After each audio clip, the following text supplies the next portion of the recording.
The receipt for my retirement party sat in my purse, $10,000 for one perfect night after 42 years of hospital administration. I'd rehearsed my speech for weeks. Then my daughter took the microphone. Surprise, we're having a baby. Everyone cheered while I stood forgotten in my silver dress. A lifetime of putting Melissa first had taught her that my moments were hers to take, that my boundaries were suggestions, that my voice didn't matter. They never saw the steel beneath my smile.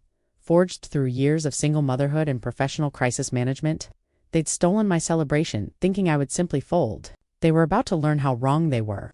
Just before we get back to it, I'd love to know where you're watching from today and if you're enjoying these stories.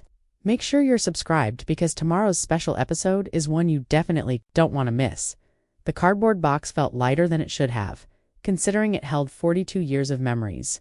I placed my hospital administrator plaque inside, nestling it between the framed photos of staff parties and the coffee mug my team had given me 15 years ago when I was promoted to head administrator. Need any help with that, Margaret? I looked up to see Judith leaning against my office doorframe. We'd started at County General on the same day, back in 1982, fresh-faced and determined to make our mark. Now her hair had gone silver like mine, and laugh lines framed her eyes. I think I've got it, I said, placing the last of my desk plants into the box. Hard to believe this is really happening. Retirement, Judith sighed, stepping into the office. Never thought we'd actually make it. I laughed, running my fingers along the empty desk. Remember when Dr. Harmon had that meltdown in the cafeteria? We thought we'd never survive that crisis management nightmare. And now look at you, the most respected administrator this hospital has ever had. Judith wrapped her arms around me, hugging tight. So what's the plan now? Gardening, travel, one of those retirement communities in Florida? I smiled, thinking of the secret I'd kept for years. Actually, I'm throwing myself a party. Judith raised an eyebrow. The hospital retirement party is next week, the one I've been planning for months? No, I said, pulling a folder from my purse. My own celebration. At the Silver Maple Ballroom, her eyes widened as she flipped through the venue brochures. Margaret, this place is ... extravagant. Are you sure? I nodded, feeling a flutter of excitement. I've been saving for this specific party for years, Judith. $5 from every paycheck since my divorce from Harold. When you've spent your life taking care of everyone else, I think you earn the right to celebrate yourself properly. Well, I'll be damned, Judith whispered, a smile spreading across her face. Good for you, Margaret. It's about time you put yourself first. The Silver Maple Ballroom has been hosting Lake County's most elegant events for 30 years. The venue coordinator, Amanda, explained as she led my sister Catherine and me through the grand entrance hall. Crystal chandeliers hung from vaulted ceilings, casting rainbow prisms across the marble floors. It's beautiful, Catherine murmured, squeezing my arm. Are you sure about this, Maggie? It seems ... excessive. I understood her concern. After Harold left when Melissa was 12, I'd pinched pennies and worked extra shifts to keep us afloat. Even after Melissa grew up and I'd achieved financial stability, frugality had become my way of life. I'm sure, I said firmly. I've put aside money specifically for this. 42 years of service deserves a proper celebration. Amanda showed us the ballroom, describing how the space could be transformed with lighting, flowers, and table settings. As we discussed the menu options, I found myself imagining the perfect evening. My colleagues and friends gathered to celebrate not just my career, but my new beginning. We could accommodate approximately 85 guests with your package, Amanda said. Would that be sufficient? More than enough, I nodded. I'll need to finalize the guest list, but that sounds perfect. On the drive home, Catherine glanced. Over at me, you seem different, Maggie, excited. I am, I admitted. For so long, everything was about survival, raising Melissa alone, building my career, making ends meet. This party feels like permission to think about myself. It's long overdue, Catherine said quietly. After everything you've done for others, especially that daughter of yours, I caught the edge in her voice. Melissa turned out fine. Catherine kept her eyes on the road. She's always been a bit self-centered, Maggie, ever since Harold walked out. She just needs attention sometimes. I defended, though, a familiar knot formed in my stomach. It's natural after what happened with her father. She's 34, not 14, Catherine muttered. Just make sure this party stays about you. Sunday dinner had been our tradition since Melissa married Parker 5 years ago. My modest craftsman-style home filled with the aroma of pot roast. As I set the dining room table, using the good china that usually stayed tucked away in the cabinet, the doorbell rang precisely at 6. Punctuality was one of Parker's few redeeming qualities in my opinion. Mom, Melissa, embraced me, her blonde hair falling in perfect waves around her shoulders. She'd always been beautiful, taking after Harold with her sharp features and charismatic smile. "The house smells amazing." Parker followed behind, his tall frame filling the doorway. "Margaret," he nodded, handing me a bottle of wine that I recognized as one I'd given them last Christmas. Catherine arrived moments later, greeting Melissa with a stiff hug and Parker with a curt nod. The tension between them had never eased. Despite my efforts over dinner, I shared my retirement plans. "I've booked the Silver Maple Ballroom for a retirement celebration," I announced, unable to keep the excitement from my voice. "Nothing excessive, but something special. The Silver Maple." Melissa's fork paused midway to her mouth. "That's where Erica Donnelly had her wedding last year. It's gorgeous." "It wasn't cheap," I admitted, "but I've been saving specifically for this for years."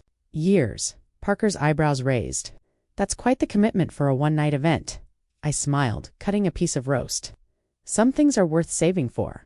"How many people are you inviting?" Melissa asked, her voice casual but her eyes suddenly alert. "About 85 colleagues from throughout my career, friends, family." I looked warmly at those around the table. "It's a milestone worth celebrating. You know what would make it even more special?" Melissa said, setting down her fork. "If I helped with the planning, I have a great eye for these things." Before I could respond, she pulled out her phone, scrolling quickly. "I'm free Thursday. I could go with you to your next venue meeting." Parker nodded encouragingly. "Melissa planned that charity gala for her office last year. Everyone said it was spectacular." Catherine shot me a warning glance, but I ignored it. Melissa rarely showed interest in my life. Her offer felt like a tentative olive branch. "That would be lovely," I said. As dinner progressed, I noticed Melissa texting under the table, her expression shifting between concentration and satisfaction. When Parker excused himself to take a call in the living room, Catherine leaned toward me. "Be careful, Maggie," she whispered. "Something feels off." "She's just being supportive," I replied, though the knot in my stomach tightened. Creating the guest list felt like revisiting chapters of my life.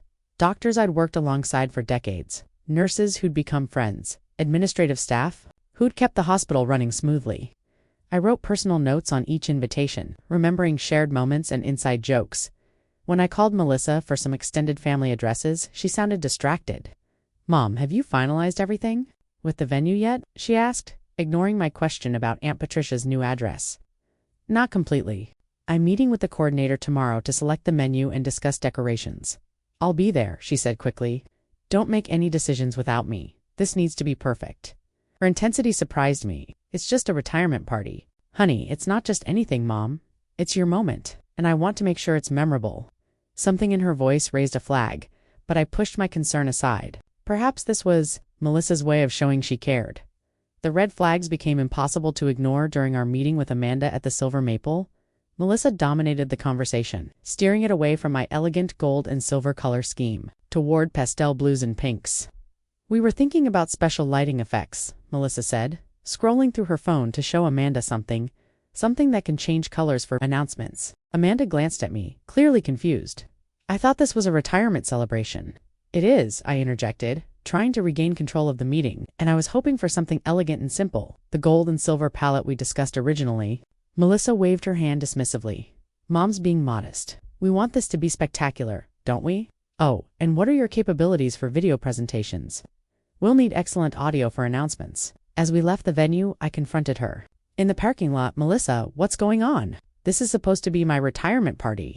Her eyes filled with tears so quickly I was taken aback. "I'm just trying to help, Mom. You've always done everything for everyone else. I want this to be special for you." The guilt was immediate and overwhelming. "My constant companion through motherhood, I appreciate that," I said, softening. "But I do have a specific vision for this party." "Of course," she nodded, wiping her eyes. "We'll do it your way." But the very next week, I discovered she'd contacted the venue directly to add 20 people to the guest list, mostly her friends, and Parker's business associates whom I barely knew. "They're connections who could help you with retirement opportunities," she explained when confronted. "And they're all excited to celebrate you." Before I could press further, Parker called, "Margaret." His smooth voice came through the phone. "Melissa mentioned you were concerned about the guest additions. They're people I don't know. Parker, at my retirement party. Look, Melissa has put a lot of thought into making this special. We have a big surprise planned to honor you. These extra guests are part of making that moment meaningful." The word surprise sent a chill down my spine. "What kind of surprise?" "If I told you, it wouldn't be a surprise," he chuckled. "Just trust us. This will be a night to remember. The pieces started falling into place 3 days before the party, when Catherine and I were shopping for my dress. What about this one? Catherine held up an elegant silver gown with delicate beading along the neckline. As I reached for it, movement caught my eye, Melissa ducking behind a rack of maternity clothes, clearly trying to avoid being seen. Catherine followed my gaze. Is that? Before I could stop her, Catherine marched across the store. I hurried after her, arriving just as Melissa was stammering explanations. I'm shopping for Linda from work, she was saying. She's expecting and her shower is next month. Funny. Coincidence, Catherine said, arms crossed. Running into you here. Melissa clutched her purse tightly, but as she turned to leave, something fell to the floor. Catherine bent to pick it up before Melissa could react. It was an ultrasound image in the car afterward. Catherine was fuming. She's pregnant and hiding it from you. Why would she do that unless she's planning to announce it at my party, I finished, the realization settling like a stone in my stomach. You need to confront her, Catherine insisted. This is your celebration, the one you've saved for years to have. Let me think about this, I said quietly. Maybe I'm jumping to conclusions. But 3 days later, any doubt vanished when I stopped by Melissa's house to drop off family photos for the slideshow she'd insisted on creating. Their living room window was open, and Melissa's voice carried clearly to where I stood on the front walkway. Mom has no idea, she was saying to someone on the phone. Everyone important will already be there. It's the perfect time to announce the baby. She'll get over it once she realizes she's going to be a grandmother. I stood frozen, the envelope of photos clutched in my hand. 20 years of therapy had helped me recognize my tendency to put everyone else first, particularly Melissa. My therapist had called it compensatory caretaking, trying to make up for Harold's absence by never saying no to my daughter, but this was different. This was my retirement party, the one I'd saved for, dreamed about, planned for years. As I drove home, my phone buzzed with a text from Melissa. Don't forget to wear waterproof mascara tomorrow night. Might be some happy tears. That night, I couldn't sleep. I pulled out photo albums, looking at images of Melissa growing up. Her kindergarten graduation, her first ballet recital, her high school prom. What are you going to do? Catherine asked when she called to check on me. I don't know, I admitted. Part of me wants to confront her, but another part wants to avoid conflict, Catherine finished. Maggie, you've spent your whole life accommodating everyone else. When will it be your turn? I had no answer, but I spent the night preparing 2 speeches, one celebrating my retirement, and another addressing what I feared was coming. The silver maple ballroom exceeded even my expectations. Soft lighting cast a golden glow over the elegantly arranged tables, each centered with silver and gold floral arrangements. The one element of my original vision that had survived, a banner reading Happy Retirement, Margaret, hung across the stage, though I noticed with a twinge of suspicion that it could be easily removed. Melissa arrived an hour early, wearing a flowing dress that concealed any signs of pregnancy. She flitted about, checking the audiovisual equipment and rearranging centerpieces with nervous energy. Parker stood near the entrance, alternately greeting guests and checking his phone. For a brief moment, surrounded by colleagues sharing memories of our years together, I felt the joy I'd anticipated. Maybe I'd been wrong about Melissa's intentions. Maybe this evening would be exactly what I'd saved for all these years. But then I noticed unfamiliar guests arriving with poorly concealed gift bags, baby items visible through tissue paper. Melissa has always known how to make an event special. I felt the blood drain from my face. Dual celebration. Caitlin's eyes widened in panic.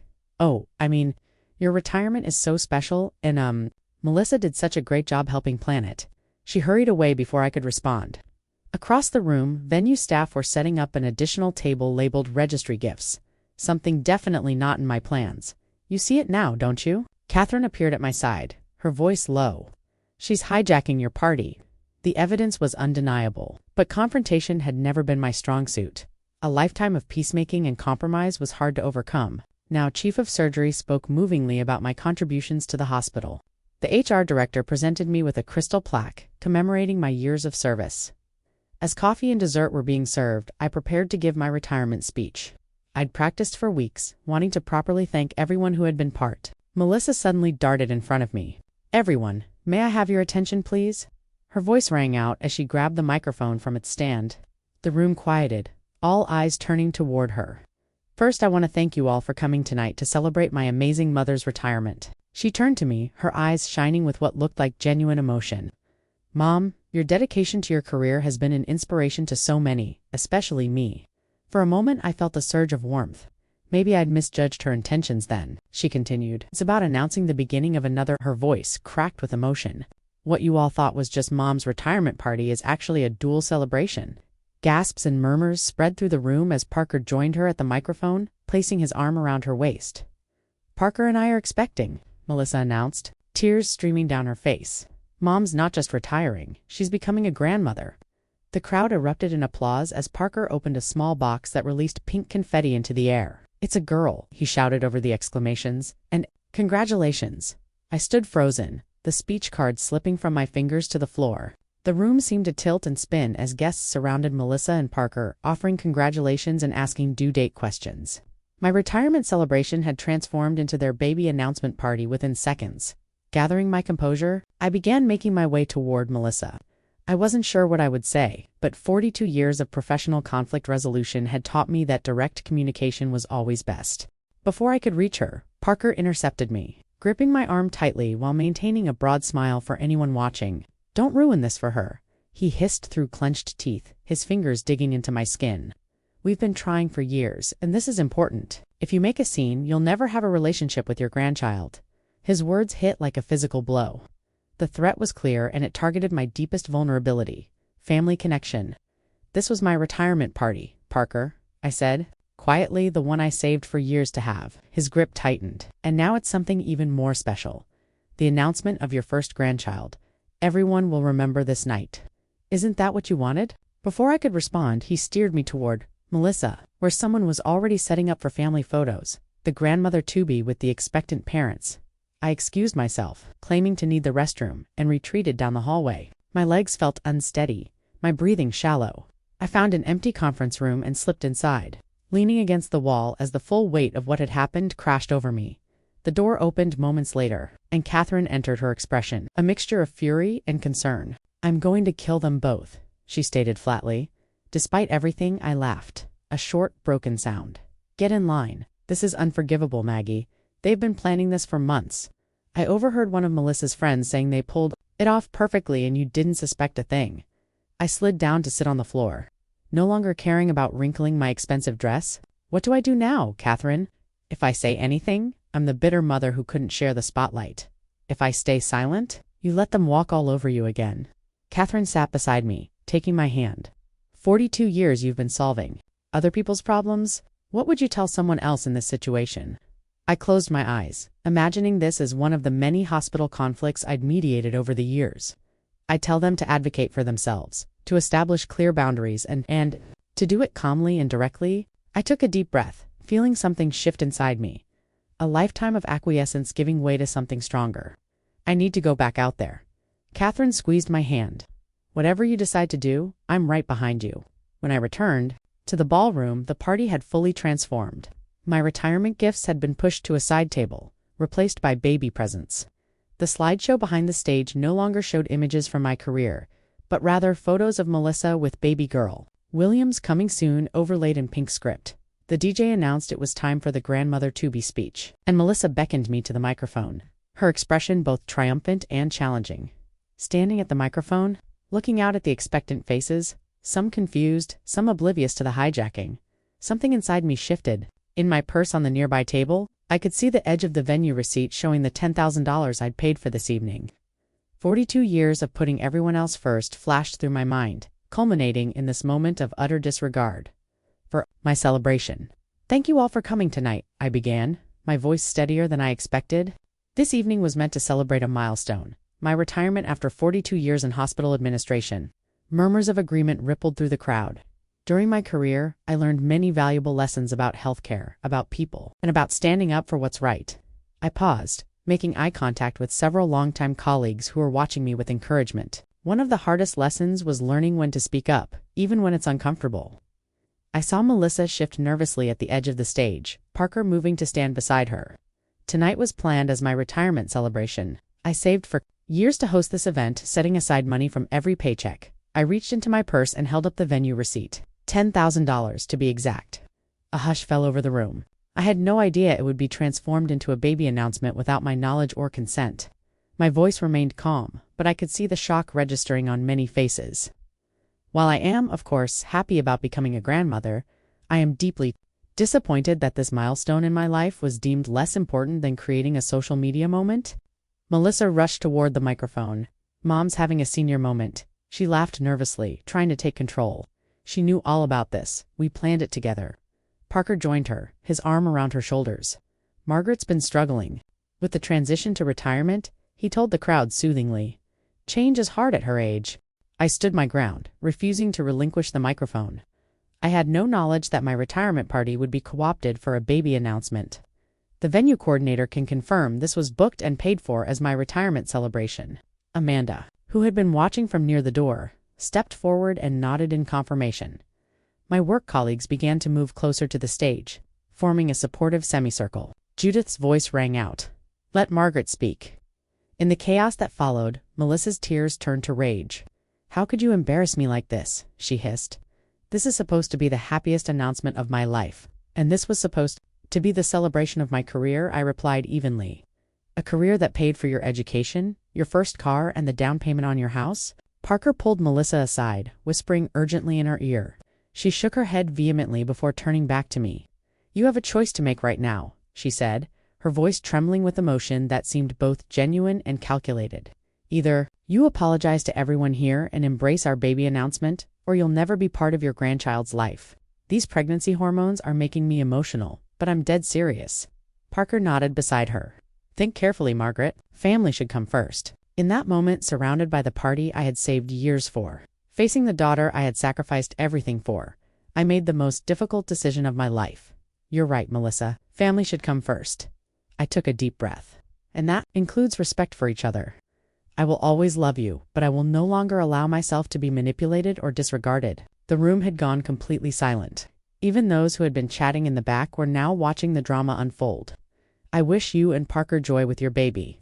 I hope to be part of my grandchild's life, but that cannot come at the expense of my self-respect." I turned to address the room. "Thank you all for coming tonight. This isn't how I envisioned my retirement celebration, but I'm grateful for your presence and support throughout my career." As I stepped away from the microphone, Melissa grabbed my arm. "You'll regret this, Mom," she whispered. "You have no idea what you're doing." Looking into her eyes, so like her father's in moments of anger, I realized how much of Harold's manipulation had shaped her. "I know exactly what I'm doing," I replied quietly, for perhaps the first time in our relationship. The morning after my hijacked retirement party, I woke to 37 missed calls, 62 text messages, and an inbox overflowing with conflicting opinions about what had transpired. My social media accounts, rarely used except to view photos of friends' grandchildren, had exploded with comments ranging from support to condemnation. Bitter mother, jealous of her daughter's spotlight, read one post from someone I didn't recognize. Margaret stood up for herself after decades of putting everyone else first, countered one of my hospital colleagues. I set my phone aside, unable to process the barrage.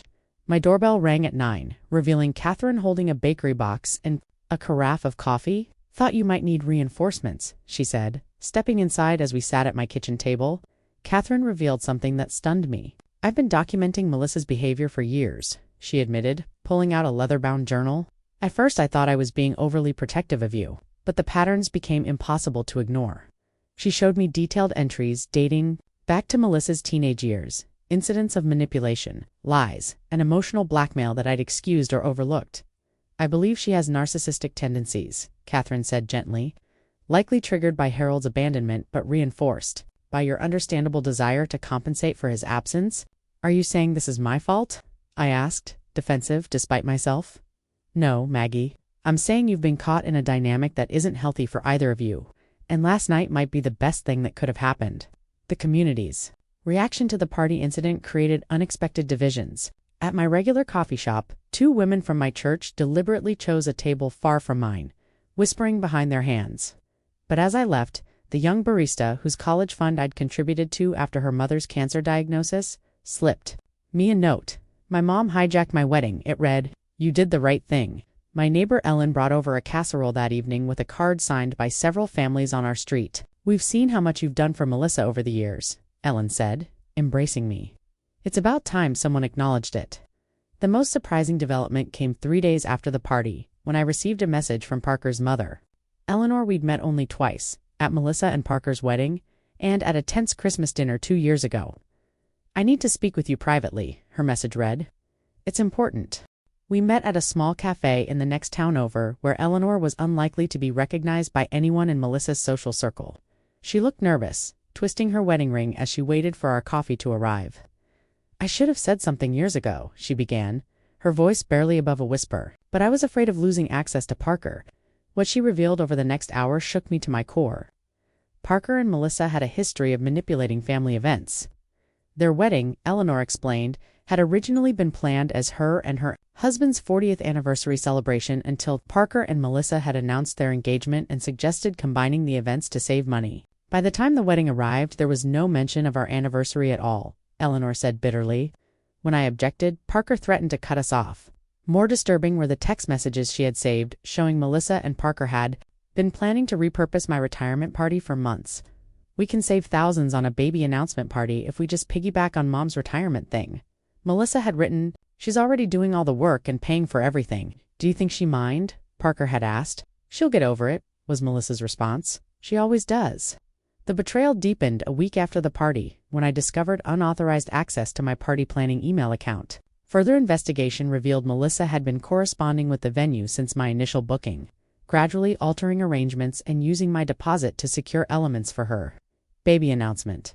I found a drafted email to my guests that Melissa had prepared to send from my account announcing a surprise dual celebration that Mom is so excited to share with Melissa. She had even attempted to add her name to the venue contract as co-payer, presumably to claim partial ownership of the event. The evidence painted a picture not of impulsive behavior, but of calculated deception spanning months. It was a level of manipulation that felt sickeningly familiar, exactly how Harold had operated during our marriage. The attempted reconciliation came 2 weeks after the party. Parker appeared at my door with an elaborate flower arrangement. "Melissa sent these," he said, his tone conciliatory. "She misses you." I invited him in, curious about this peacekeeping attempt. "She's been emotional," Parker explained, settling onto my living room sofa. "The pregnancy hormones, plus the stress of what happened, it's not good for the baby." "I'm sorry to hear that," I said carefully, "but I stand by what I said at the party." His friendly demeanor shifted subtly. "Look, Margaret, we can all move past this. Melissa is willing to forgive you for embarrassing her if you'll just apologize first." "Apologize?" I repeated, incredulous for objecting to having my retirement party hijacked. Parker leaned forward, his expression hardening. "Melissa is having some complications due to the stress you caused. Her doctor is concerned." The manipulation tactic was so transparent I almost laughed. "I'm sorry to hear that. I hope she follows her doctor's advice for a healthy pregnancy." "You know," Parker said, "changing tactics. We've been looking at nursery furniture. Top quality stuff isn't cheap. If you wanted to help out, sort of a peace offering and investment in your grandchild's future, that would go a long way." Toward healing this rift, when I didn't immediately respond, his mask slipped further. "You should know, Margaret, that grandparents have no legal rights unless the parents grant access. If you want to be part of this child's life, you might want to reconsider your position." As he prepared to leave, seemingly confident his threats had landed, he delivered one final revelation. "By the way, Melissa is actually at 28 weeks now. We've been waiting to announce until we could secure a proper venue for the reveal." 28 weeks. 7 months. They had been hiding her pregnancy for months while planning to co-opt my retirement celebration. Catherine suggested I attend a support group for family estrangement, a phenomenon I'd never imagined would touch my life. In a church basement across town, I found myself surrounded by others with similar stories of entitled children and boundary violations. The group leader, a family therapist named Rachel, explained concepts that helped me understand the dynamics. With Melissa, family scapegoats often emerge in the wake of divorce or abandonment, she explained, and major life transitions, like retirement, frequently trigger family power struggles as dynamics shift. An elderly man named Frank shared how his son had tried to claim his retirement funds as family money when Frank sold his hardware store. He genuinely believed he was entitled to it, Frank said. When I refused, he cut off access to my grandchildren for 3 years.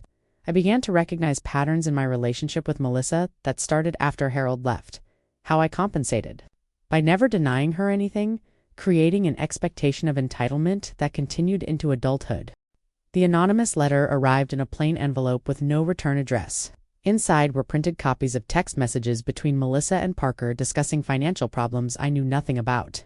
"Mom's retirement party is our perfect chance," Melissa had written. "All those guests equal lots of expensive baby gifts, and maybe cash too. Do you think she'll share some of that retirement nest egg once the baby comes?" Parker had replied. We could really use the help.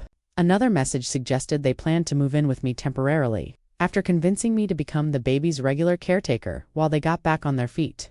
The depth of calculation was stunning, but something about the messages nagged at me. The phrasing, the particular brand of manipulation, it reminded me of someone else. 3 weeks after the party, chest pains sent me to the emergency room at County General, my former workplace. Tests revealed no heart attack, just severe stress symptoms, but the hospital followed protocol and contacted my emergency numbers, including Melissa. I was surprised when she appeared in my hospital room, looking genuinely concerned. Without the anger and defensiveness of the party confrontation, she seemed younger, more vulnerable, more like the daughter I remembered. The medication made me less guarded than usual. Why did you do it, Melissa? The party was so important. To me, her defenses crumbled momentarily. We're in financial trouble, Mom. Parker lost money in an investment, and we're struggling to make mortgage payments. When I saw the venue you'd booked, it seemed like a way to solve everything. You got your party, and we got our announcement.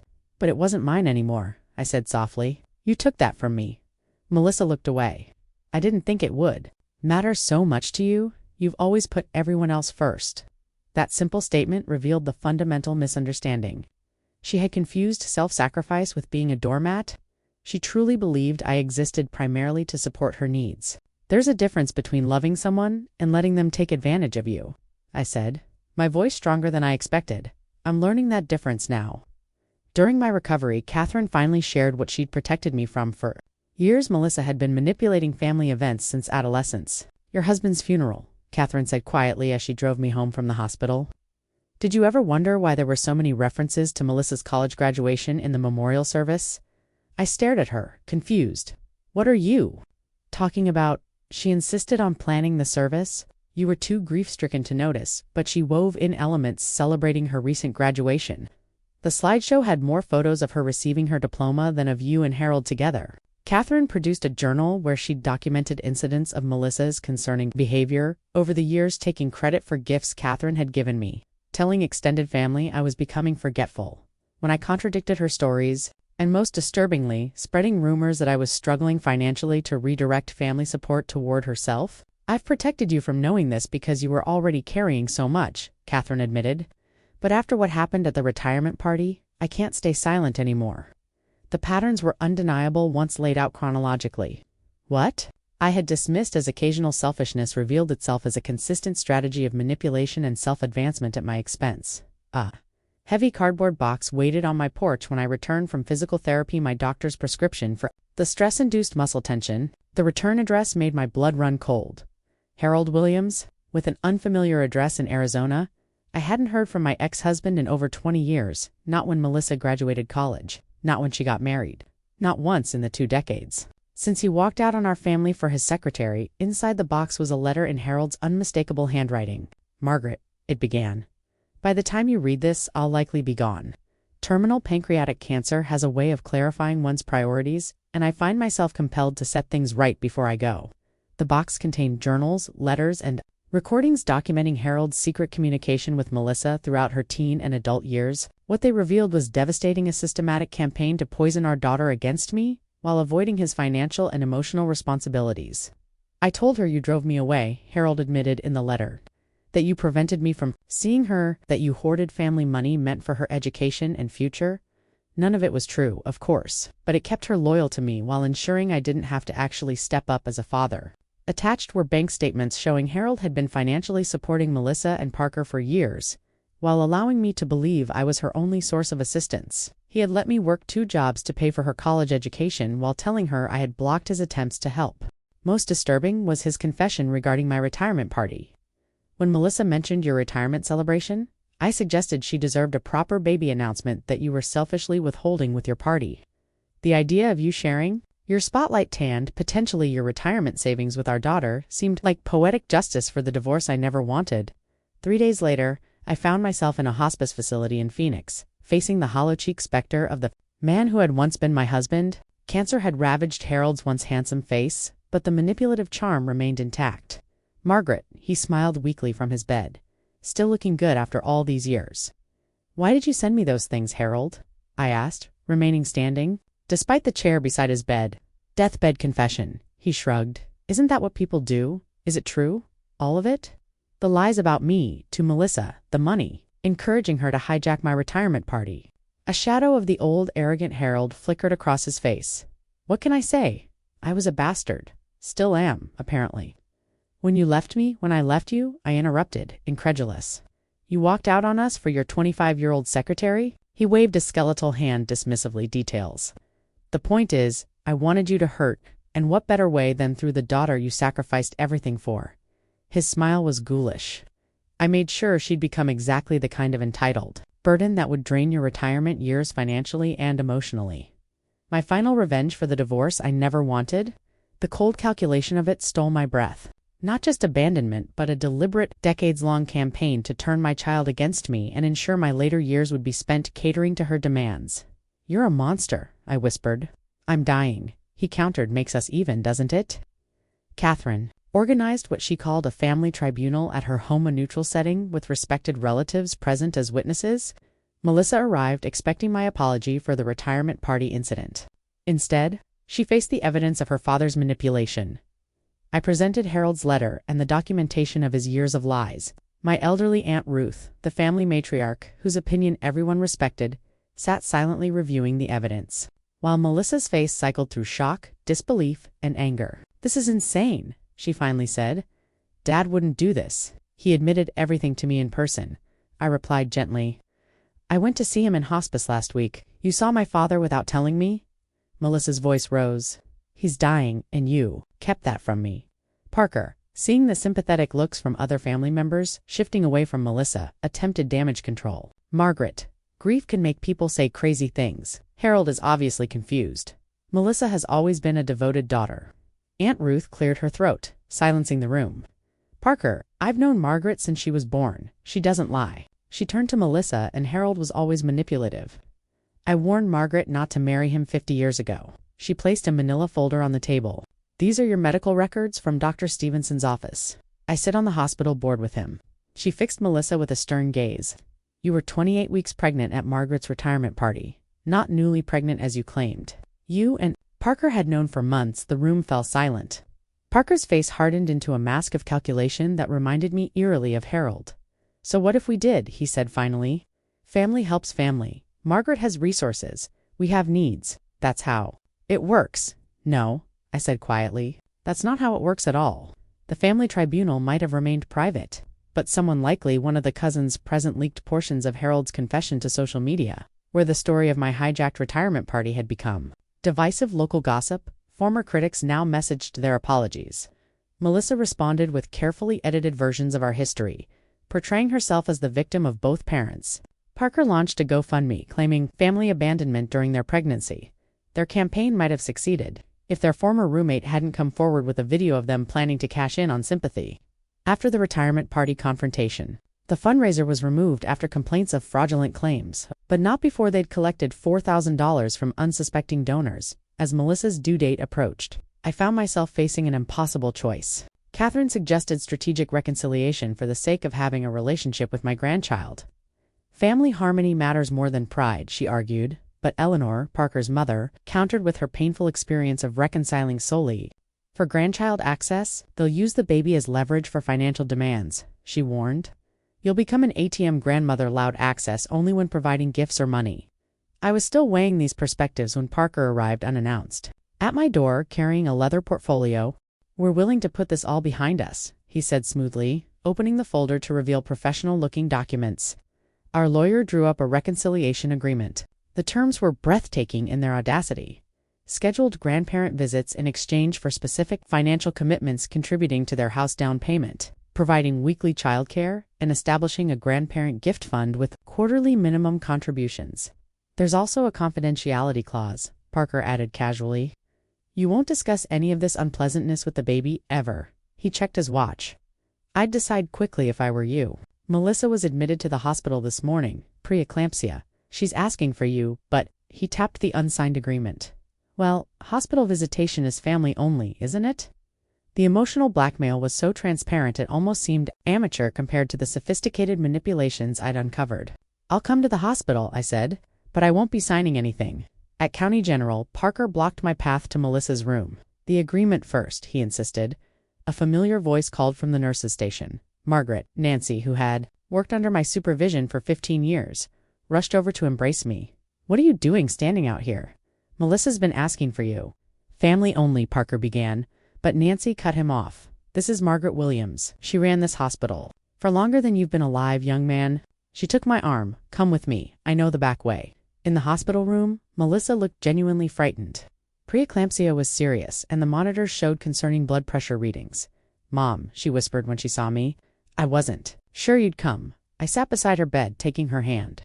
"Of course I came." For a brief moment, vulnerability cracked her carefully maintained facade. "I'm scared," she admitted, "and I don't know if I can trust anything anymore. Not after what Dad did. What he made me believe about you."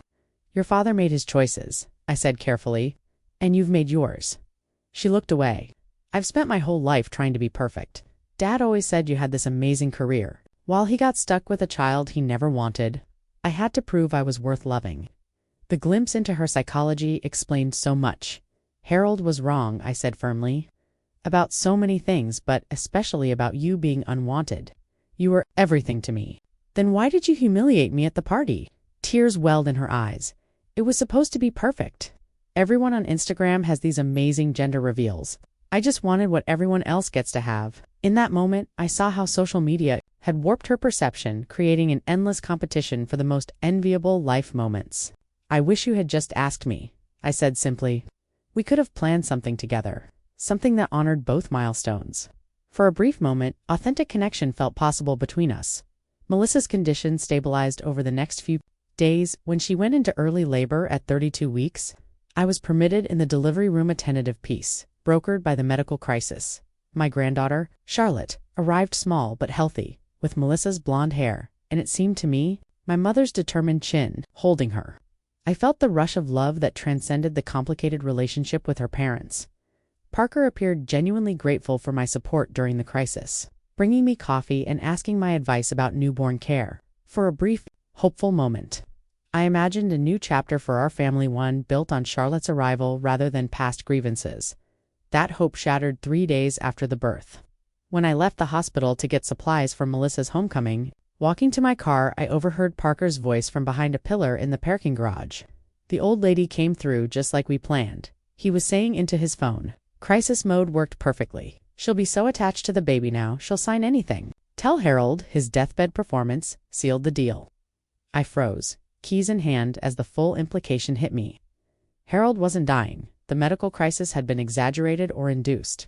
Every moment of apparent reconciliation had been calculated to manipulate me into financial commitments. The private investigator, Catherine, insisted I hire confirmed my worst fears. Harold was indeed ill, but not terminally. His hospice was actually a luxury retirement community. Financial records showed a $30,000 transfer from him to Parker and Melissa's account the day after my retirement party payment for their role. In the scheme, most damning was a document the investigator found on Parker's cloud drive, titled Reconciliation Strategy, outlining how to use the baby to extract maximum financial support from me, including scripts for creating artificial crises. To accelerate financial commitments from the grandmother, holding this evidence, I faced the most difficult decision of my life. My therapist helped me see that genuine relationships couldn't be built on exploitation. Catherine supported whatever I decided, but warned that enabling Melissa's behavior would eventually teach similar values to Charlotte. Eleanor shared that her compliance with Parker's manipulations had only led to escalating demands. "They don't stop," she said quietly. "Each concession just proves their tactics work." I spent a night reviewing photos of Melissa's childhood. The daughter I raised alone, contrasted with the evidence of calculated deception before me.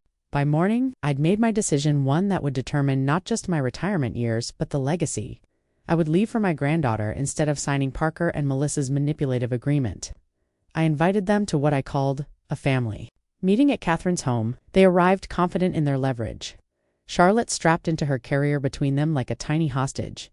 They found not just Catherine waiting, but Eleanor, my attorney Barbara, and Dr. Rachel from the family estrangement support group. On the dining table lay carefully organized folders, one for each person present. "What is this?" Melissa demanded, looking around suspiciously. "This is transparency," I replied calmly, gesturing for everyone to sit.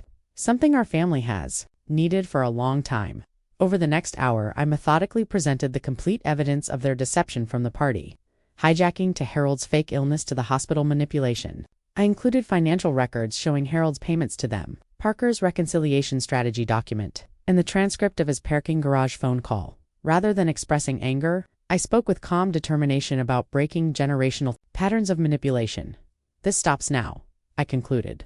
Not just for my sake, but for Charlotte's. When Parker attempted to interrupt with denials, Eleanor silenced him with additional evidence of schemes she'd documented over the years. "I've enabled you both too long," she said, her voice shaking. "It ends today, for perhaps the first time." In her adult life, Melissa saw her manipulations fully exposed without the possibility of deflection or denial. The carefully constructed facade she'd maintained crumbled before our eyes. "You don't understand," she sobbed, mascara streaking down her face. "Dad told me you resented me my whole life, that I ruined your career, that you stayed with him out of obligation until you couldn't stand it anymore. None of that was true," I said gently. "But you were always working," she continued, the words pouring out.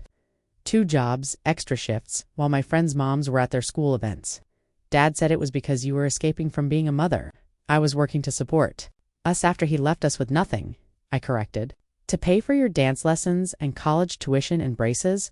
And then there's social media," she admitted, wiping her eyes. "Everyone posting their perfect lives, their glamorous baby showers and gender reveals. I just wanted what everyone else has." She looked up, her expression raw and unguarded. "Is any of it real? For anyone?" Parker, seeing Melissa's unexpected vulnerability, attempted to salvage their scheme. "This is very dramatic, Margaret, but ultimately pointless. If you want a relationship with Charlotte, you know our terms." To everyone's surprise, Melissa turned on him. "Shut up, Parker. Just shut up for once." She looked back at me, something like recognition dawning in her eyes. "We're exactly like Dad, aren't we? Manipulating everyone around us." This glimpse of self-awareness, however, fragile, offered the first genuine hope for change. After consulting with therapists and legal advisors, I presented Melissa and Parker with my terms for a relationship moving forward. Family therapy is a prerequisite for any grandparent relationship. No financial transactions between us for at least 1 year to break the pattern of monetary manipulation. Full disclosure to extended family about past deceptions, and Harold's complete removal from their lives given his toxic influence. "These aren't punishments," I explained. "They're necessary protections for everyone's well-being, including Charlotte's." Melissa initially rejected my terms, the vulnerability of the family meeting hardening into defensiveness once again. But Parker unexpectedly approached me privately several days later. "I was raised this way," he admitted, looking genuinely troubled. "My father manipulated my mother for years before he left. I thought this was just how families worked." He hesitated. "I don't want Charlotte learning what I learned." This created tension in their marriage. As Parker began questioning the toxic patterns they'd established while Melissa remained unwilling to admit her responsibility publicly, I maintained my boundaries. While offering resources for financial counseling and parenting support, helping without enabling further manipulation. 6 weeks after confronting Melissa and Parker, I refocused on my original retirement dreams. With Catherine's encouragement, I booked the solo Mediterranean cruise I'd always postponed for family obligations. I joined a local painting class. I'd avoided fearing Melissa's judgment, volunteered as a literacy tutor at the community center, and reconnected with colleagues who had supported me through the retirement party incident. Most significantly, I allowed myself to acknowledge the grief of family estrangement while refusing to let it define my retirement. When well-meaning friends asked about my granddaughter, I developed a simple, honest response. "We're working through some family challenges. Thank you for your concern." 3 months into my reinvented retirement, Parker contacted me with a video of Charlotte. She was smiling, beginning to focus on the camera with curious eyes. "I've started therapy," he revealed. "Individual sessions, not just the family therapy you suggested. I'm recognizing how my own family patterns contributed to everything that happened." He offered a small but significant olive branch, a handwritten apology specifically addressing his role in the retirement party incident. With no requests or conditions attached, though skeptical given past deceptions, my support group helped me recognize the possible authenticity in this gesture. I responded with cautious appreciation but maintained my established boundaries, suggesting he continue his personal growth work independent of our relationship. Eleanor and I developed a surprising friendship, sharing our parallel experiences. With Parker and Melissa's quizzes together with Catherine and several others from my support group, we created an informal network for people experiencing similar family exploitation. My story resonated particularly with retirees pressured to sacrifice their savings for entitled adult children. This community involvement gave purpose to my painful experience and helped others recognize manipulation patterns before they escalated. When Melissa attempted to play Eleanor and me against each other with conflicting stories, our regular communication frustrated her triangulation strategy. This unified front ultimately proved more effective in encouraging genuine change than any confrontation or ultimatum could have achieved. 10 months after the party incident, I experienced genuine health problems requiring surgery for the gallstones I'd been ignoring. Catherine served as my primary support, but word reached Melissa through hospital staff, who knew us both from my administrative days. To everyone's surprise, Melissa appeared at the hospital without Parker, bringing only a simple card rather than demands. During my recovery, she visited several times, maintaining appropriate boundaries and respecting my need for rest. These visits, characterized by brief but pleasant small talk, marked our first interactions without underlying agendas. In years, when I thanked her for coming, her response suggested a humbling realization. I remember how you visited every patient under your administration during holidays. I never understood your dedication until now. As Charlotte's first birthday approached, Melissa extended a carefully worded invitation to a small family celebration. The invitation explicitly stated, "No gifts necessary. Your presence is what matters." A small but significant departure from past materialistic expectations. Catherine accompanied me as support. Ready to leave if manipulation emerged at the modest home gathering, I observed subtle but meaningful changes. Melissa introduced me simply as my mom, rather than emphasizing grandmother obligations. Parker mentioned their enrollment in financial literacy classes. Most notably, the event wasn't choreographed for social media as their previous gatherings always were. Charlotte, now walking with uncertain steps, approached me with curious eyes. That reminded me of Melissa as a child, creating a poignant, full-circle moment. On the one-year anniversary of the Hijacked retirement party, Catherine and my closest friends surprised me with the authentic celebration I deserved. The modest gathering in Catherine's backyard featured thoughtful touches, celebrating my career accomplishments and new retirement passions. Unexpectedly, Melissa and Parker arrived, having been tentatively included in the planning after months of demonstrated boundary respect. In a private moment, Melissa handed me an envelope containing the receipt from my original party, with a bank check reimbursing the full $10,000. "We've been setting aside a little each month," she explained awkwardly. "It's taken the full year to save it all." More valuable than the financial restitution was the attached handwritten letter acknowledging specific harms without excuses, or DEFLECTIONS.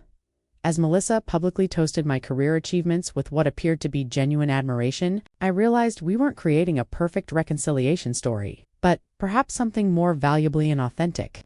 Relationship based on hard-earned wisdom rather than obligation or manipulation.